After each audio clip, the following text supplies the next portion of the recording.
Assalamualaikum warahmatullahi ta'ala wabarakatuh. Segala puji bagi Allah yang telah menciptakan manusia itu berpasang-pasangan, ada lelaki dan ada wanita. Selawat dan salam kepada Nabi Muhammad yang merupakan model unggul bagaimana baginda mengangkat martabat wanita yang sebelumnya sangat rendah semasa zaman Arab Jahiliyah. Selawat dan salam kepada ahli keluarga baginda yang ramai di kalangannya wanita dan menyambung tugas risalah baginda. Juga sahabat-sahabat, termasuk sahabat-sahabat wanita yang kalau kita baca kisahnya, kadang-kadang ada yang mengatasi lelaki dari sudut keilmuannya, dari sudut kemahirannya, dari sisi sikapnya dan sebagainya. Selawat dan salam kepada orang-orang soleh terdahulu, lelaki dan juga wanita.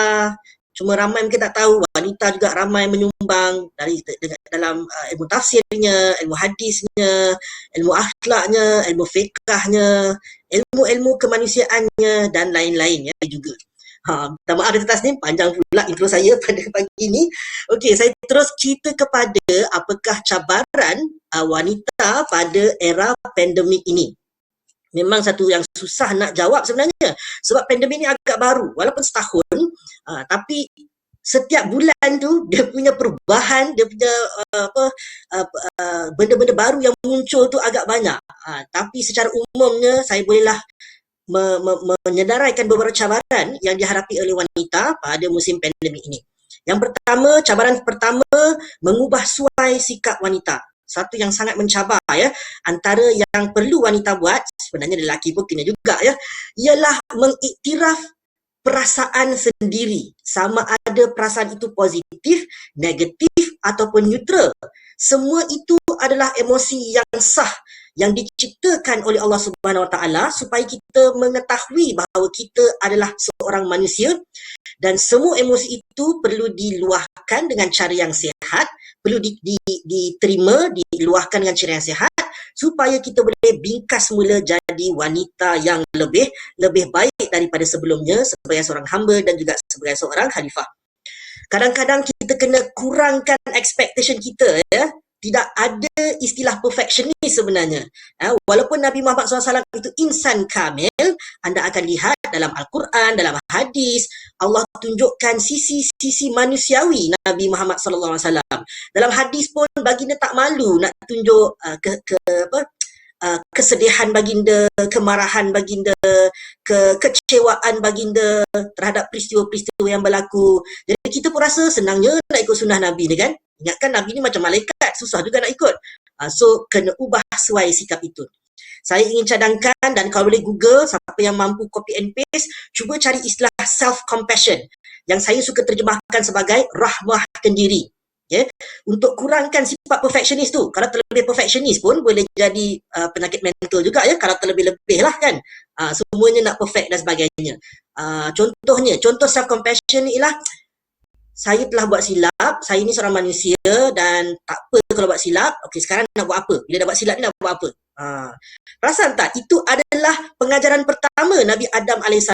Dia telah buat silap, apa dia buat? Bertaubat dan menerima bimbingan dari Allah Subhanahu Wa Taala. Hasil daripada sikap Nabi Adam ni, barulah dia lulus ujian dan layak untuk dihantar ke bumi menjadi khalifah. Ramai silap faham kan? Ingatkan ujiannya tak boleh makan buah terlarang. Itu memang ditakdirkan ya, seperti mana dalam hadis sahih. Tapi sikap Nabi Adam yang bertaubat dan menerima kalimat daripada Allah adalah suatu yang kita wajar contohi. Jangan contoh iblis pula ya. Dia adalah angkuh menyalahkan Allah Subhanahu Wa Taala pula ya. Kalau anda baca dalam Al-Quran dan tafsir.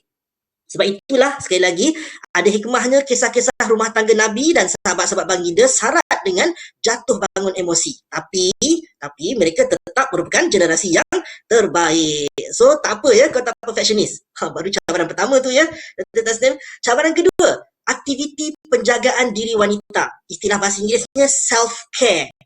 Cuba sekali-sekala, even harian pun tak apa. Saya panggil daily vacation, short daily vacation.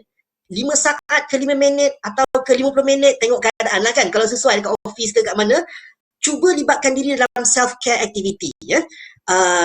Sebab kadang-kadang bila kat rumah ni work from home terutamanya, sempadan antara kerja sebagai seorang pekerja dan sebagai seorang ibu, sebagai seorang isteri dan jadi blur.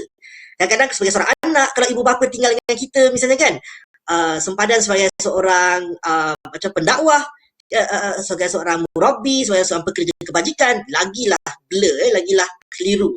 So kena juga buat ya aktiviti yang menenangkan, relaxing, yang kalau boleh connected dengan Allah dengan lebih rapat. Nak cuba kongsikan ya dekat ruangan chat apa contoh aktiviti yang anda selalu buat. Selalu kita terfikir kan kalau wanita ni retail therapy, kita shopping dulu. Betul, boleh shopping, tapi kalau menghabiskan duit kredit kad anda nanti tension pula hujung bulan kan. So kalau sekadar beli kecil-kecil untuk apa self care, so boleh lah. Ramai juga kata ambil bubble bath kalau ada ni lah, kalau ada jacuzzi kat rumah kan. Tapi boleh saja sekadar 5 minit zikir, boleh saja melihat keindahan alam di luar tingkap. Kalau tak luar tingkap pun dekat YouTube ke misalnya. Apa-apa saja yang boleh recharge bateri anda, sebab cabarannya sangat tinggi masa pandemik ini ya. Nabi Muhammad SAW pun, sahabat-sahabat radhiyallahu anhum ajma'in pun selalu beriadah. Contohnya berenang di oasis. Nabi pula pernah berlumba lari dengan Aisyah. Nabi tidak melarang sahabat bergurau senda dengan anak-anak. Malah Nabi tidak melarang Aisyah untuk mendengar atau melihat perkara-perkara yang menghiburkan. Okay, so jangan rasa bersalah untuk self-care ya. Self-care is not selfish. Cabaran yang ketiga, menjadi wanita yang tersusun dan berperancangan. Ada orang dah jawab dah, tanam pokok bunga, betul? Kan, memang kalau walaupun tanah itu sekangkang kera pun tidak, kecil lagi, bila nampak bunga, pokok bunga kecil-kecil itu, sedapnya lah kan. Untuk mata memandang dan jiwa pun menjadi lebih lembut, dan kaitkan dengan tauhid Allah Subhanahu Wa Taala, dengan keesaan Allah Subhanahu Wa Taala, lagilah self-care tu lebih efektif. Saya sambung ya. Cabaran yang ketiga, menjadi wanita yang tersusun dan berperancangan. Cubalah, saya tahu ia susah, dia satu kemahiran. Bila sebut kemahiran ni, kena buat selalu sampai mahir. Okay, sekali dua dah give up, susah lah kan. Nabi Muhammad pun 13 tahun kat Mekah tu kan, berdakwah kan, mentarbiyah. Nak senang ke nak istiqamah kan? Pergi kat hijrah ke Madinah pun boleh katakan hampir setiap tahun ada perang. Tapi bila baca hadis-hadis, kehidupan mereka tersusun, gembira, pandai adjust, turun naik emosi, bangkit semula dan sebagainya. So ini yang kita ikut sunnah Nabi ya secara umum. So cuba create jadual yang berstruktur tapi fleksibel. Fleksibel tu penting. Macam sendiri, jangan perfectionist sangat. Alah, aku ni tak ikut jadual lah. Aku ni tak bagus lah, tak pandai, aku ni ibu yang tak bagus lah kan. Jangan, kena fleksibel. Nabi Muhammad seorang yang selalu fleksibel ya. Walaupun kita nampak kadang-kadang Nabi larang buat sesuatu, tapi kadang-kadang dia biarkan sahabat misalnya kan untuk buat sesuatu. Contohnya Nabi selalu sebut berzina tu tak bagus kan, haram dan sebagainya, tapi bila ada sahabat kata dia nak berzina, Nabi tahu sahabat ni tak berzina lagi, tapi dia meluahkan emosi saja. So Nabi pun menyantuni emosi dia. Suka tak kalau orang berzina dengan mak kau, dengan anak perempuan kau, dengan adik-beradik perempuan kau? Jadi Nabi, walaupun sahabat-sahabat dah nak mengamuk lah, dah nak marah kan, sebab sahabat nampak dia tidak menyantuni emosi itu sendiri. So kena juga mengikut sunnah itu secara menyeluruh, melihat hadis dan sirah dan sunnah itu secara menyeluruh. So Nabi selalu fleksibel walaupun dia ada struktur ya. Kalau boleh cubalah delegasi sikit beberapa tugasan tu kepada orang lain dengan expectation yang jelas ya. Kalau anda tahu cerita hijrah, Nabi pun bagi tugas kan. Asma buat apa, Aisyah masa kecil lagi, anak Abu Bakar, Abdullah bin Abu Bakar buat apa, Asma binti Abu Bakar buat apa, hamba Abu Bakar Amir bin Fairah buat apa kan, semua Ali buat apa, semuanya ada peranannya yang tersendiri, berperancangan. So wanita kena ikut sunnah Nabi macam tu. Cabaran yang keempatnya, kalau Dr. Tasnim benarkan lagi, kekal berhubung atau connected. Stay connected.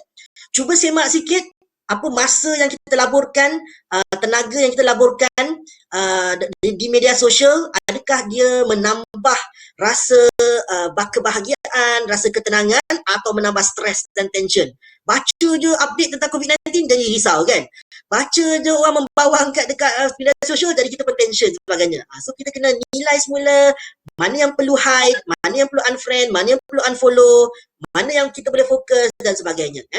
Dan sekali-sekala, mungkin seminggu ke, cubalah berjumpa dengan kawan-kawan, dengan ahli keluarga, kalau dibenarkan kan. Ataupun guna video conferencing macam sekarang ni. Perkara tersebut semua boleh mengekalkan rasa connection dan mengurangkan impak negatif isolasi. Isolasi ni real ya, kalau anda baca ayat Quran, saya ni tak dapat nak baca sebab forum dia pendek kan masa dia. Kalau anda baca ayat Quran, Zunnun atau Nabi Yunus tu, lepas dia terkeluar daripada perut ikan paus tu, dia jatuh sakit. Bukan senang, dia dah gelap kan, seorang pula tu. Tapi dia berzikir kan. Keluar pun masih boleh jatuh sakit juga ya. Mujur Allah bagi, tak silap saya, buah daripada daun yang lebar. Tapi tak tahulah, ada orang ada pendapat kata buah labu ya, tapi kita tak pastilah. So perlu juga kita kekal connected ya. Nabi Muhammad SAW pun selalu tanya khabar, selalu bagi hadiah dan selalu bantu orang-orang yang berkeperluan. Cabaran yang kelima, dengan izin, melibatkan yang terakhir ni ya, Dr. Tasnim. Cabaran yang kelima, melibatkan anak-anak dalam perancangan. Ada di kalangan anda wanita yang menjadi ibu. Okay? Mungkin ibu kandung, mungkin ibu angkat, mungkin ibu saudara tapi anak saudara tinggal dengan anda, mungkin ibu susu kan, dan sebagainya. Kalau anda ada kanak-kanak, libatkan mereka dalam perancangan. Buat sekali lagi, buat satu jadual yang berstruktur tapi fleksibel. Sebab kat rumah tu dah blur kan. Dia masa bila waktu sekolah, bila masa dia tengok TV, bila masa dia makan. Dah tak sama dengan masa waktu sekolah. Tapi sekarang dah sekolah kan. Tapi bolehlah juga kita lakukan masa weekend dan sebagainya. So weekend masih tak boleh keluar rumah, tak boleh rentas negeri. Kalau boleh buatlah aktiviti permainan. Sekarang dah banyak permainan yang Islamik kan, macam Quran punya challenge kan. Tapi bagi saya, kalau tak Islamik pun okey juga kan. Monopoli, kita lah sendiri Islamik kan. Ajar tentang konsep pengumpulan harta. Kalau syirik, pandang-pandang dengan syirik kan. Ajar bagaimana untuk memahami orang non-verbal, bukan lisan. Bukan sedang tu kan. Dan sebagainya. Pictionary dan sebagainya. Kemudian, kalau anda perlukan masa buat kerja, bagi mereka contoh game jigsaw puzzle, buat timer selama 10 minit, ya susah sikit kan. 10 minit anda perlukan masa sendiri, okey. Kalau dia orang tak kacau Umi, tak kacau Mama, tak kacau Emak dalam 10 minit tu, anda boleh bagilah sikit hadiah aiskrim ke apa ke yang sesuai dan sebagainya kan. Boleh bagi mainan, boleh bagi game sekejap 5 minit dan sebagainya. Kalau anda perlukan masa kan.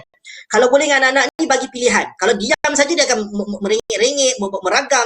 Kalau kita bagi satu je pilihan, dia mengamuk. Bagi 2-3 pilihan supaya dia boleh pilih apa aktiviti yang dia nak buat. Jadi dia akan rasa, dia ada rasa macam ada kuasa nak memilih. Seronok sikit kan? Dia rasa dia belajar untuk membuat pilihan yang baik.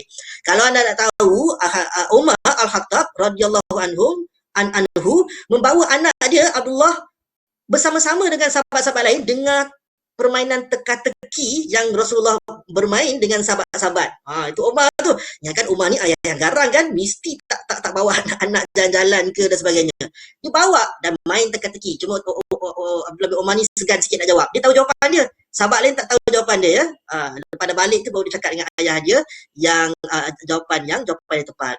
So itu adalah menjawab soalan Dr. Tasnim, 5 cabaran yang mungkin dihadapi oleh wanita di musim pandemik ini, dan saya berdoa kepada anda dan semua kita agar mampu menghadapi cabaran ini.